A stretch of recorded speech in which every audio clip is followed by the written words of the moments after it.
وهذا مسألة واي عام عم سوق القبيلة سؤال أبو حي كل سنة إن شاء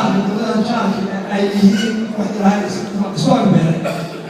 كان هذا من دولة سيادة سنة واحد من السنة ونبدأ إلى كنا قطوم كان كذا كان هو ليس إسكاش العالم من الجريو يبدو راتبه وحنا مع السنة ما خلصنا شيء دولة حدود سفران إلى ولا دولة دولة ولا إلى هم وحنا سيجارة شيء دو إسكاش ولا له جيبوتي إثيوبيا صوماليا هذه أيام يعملوا مفيدة عوض أحسن وحكينا أنا وصلنا ووضنا وجارنا من دولة مشكلة وضع المنتشر نيجي كل يوم يسوي ويرو تاسك شوية كهرباء أنا ما أدري إذا أنا بدنا محمد داريا وحنا نسميها شمسي صوت تنادي وقتها إذا كهرباء وحنا بنصنع إنت هذا سؤالنا شكل في من دول بعد هذا لما تقول لا تأتي والسلام عليكم ورحمة الله وبركاته.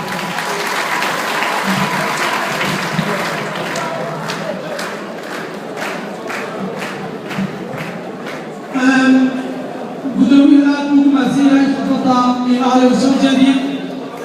وحنيمك سوقا من خطتي مدحوينها الجمهورية الصومالية مدن أحمد محمود سينايو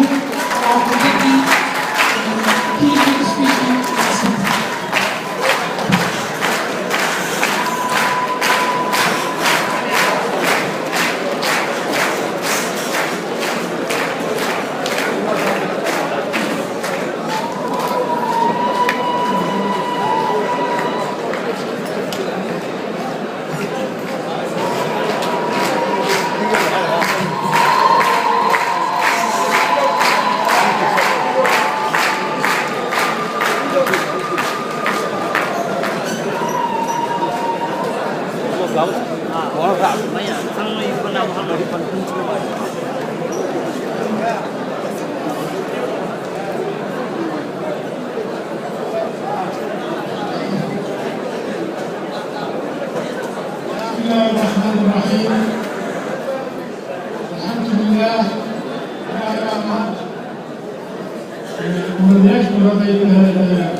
تدوينها هي صحافة وحد السلام إلى سلام السلام عليكم ورحمة الله وبركاته. وغوري وحد سلام يوم بعد نقد رياه كمان شعب الصومال الأندلسي دبلة سلاس وكلام وحد سلام يوم بعد نقد رياه كنا يتغير شكل الكلية وحد نذكر وقول هذا العليا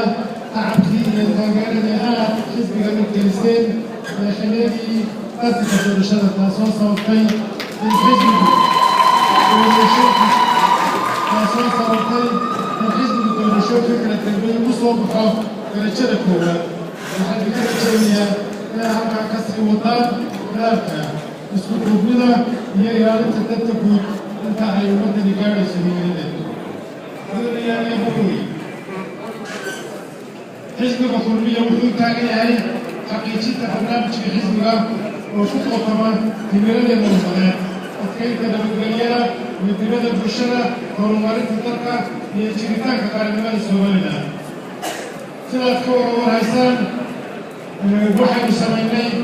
دستور حزبك وشاهد برنامج السياسات كشف القانونية دستور كذلك حركة سياسة الجودة خلقي قرارات الشركة تنتهي وهي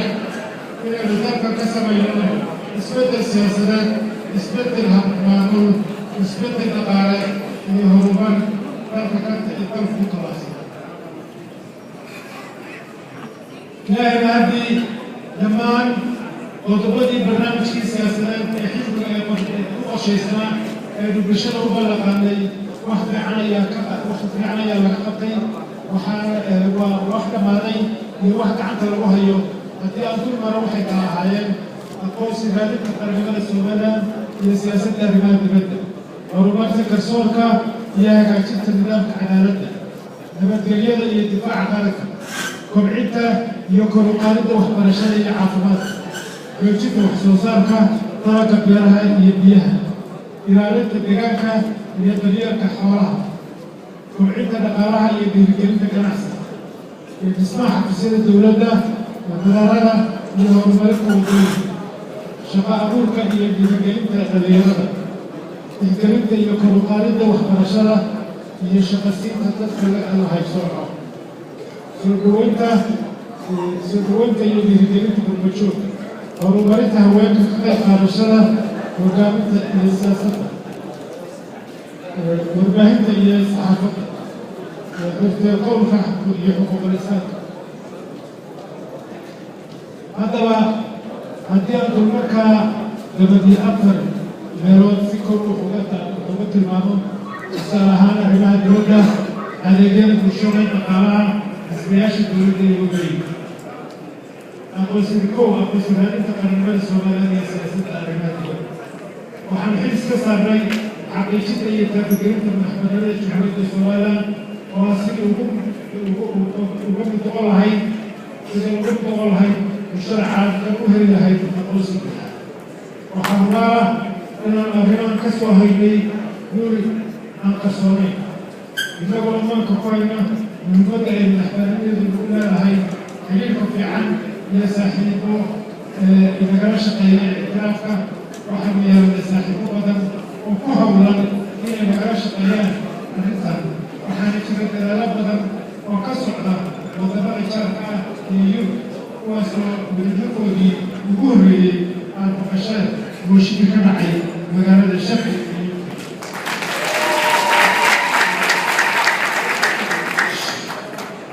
arrimaha bulshada waxbarashada alqaabku wuxuu ahaa in bulshada loo horseedo waxbarasho bilaasha si ay danyartu u hesho fursad la mid ah waxbarashadii ay heleen ku kooladani waana lagu guulaystay waxaana ardayda tiradoodu ahayd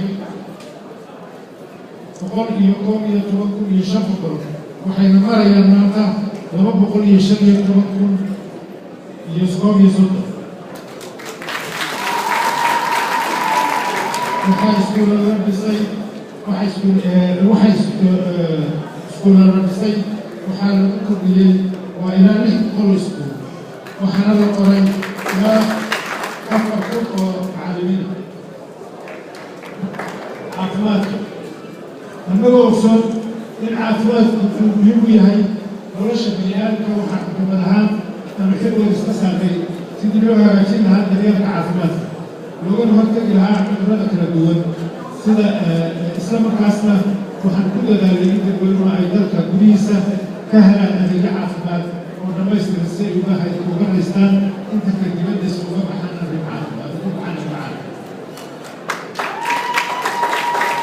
waxay wasaaradda caafimaadku diyaarisay qorshe sanadeedka 5 sannadood ee la jaanqaadaya qorshaha horumarineed ee qaranka iyo heerka caafimaadka qaranka oo loo gudbiyey golaha wakiilada Soomaaliya haddaan isu taago kor u kaca adeegyada caafimaadka muddadii dowladda iyo dalka hogaaminaysay waa sida soo socda sanadkii 2010 waxaa loo wareegay 15 isbitaalada gobollada sanadka 2014 waxay marayaan 28 isbitaal gobollada waxay dowladda kulmiye soo kordhisay 3 isbitaalada gobollada sanadkii 2010 waxaa loo wareegay 21 isbitaalada degmooyin sanadka 2014 waxay marayaan 37 isbitaalada degmooyin waxay dowladda kulmiye soo kordhisay 16 isbitaalada degmooyin sanadkii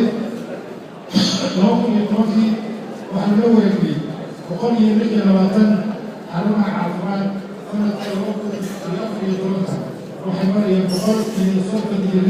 xarunta caafimaad waxayna dowladda kulmiye soo kordhisay 10 xarumo caafimaad sanadkii 2010 waxaa loo wareegay 6 ambulance sanadka 2014 waxay marayaan 120 ambulance waxayna dowladda kulmiye soo kordhisay 16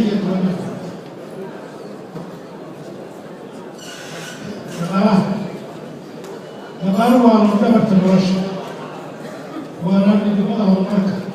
annagoo ka duulana ballantii xisbiga iyo mas-uuliyaddii naga saaran ummadda xilka noo dhigmatay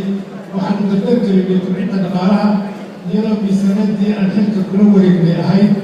2010 440 milyan oo US dollar ayaanu gaarsiinay sanadka 2011 86 milyan oo US dollar waxaanu gaarsiinay sanadkii 2012 106 milyan oo US dollar waxaanu gaarsiinay sanadkii 2013 125 milyan oo US dollar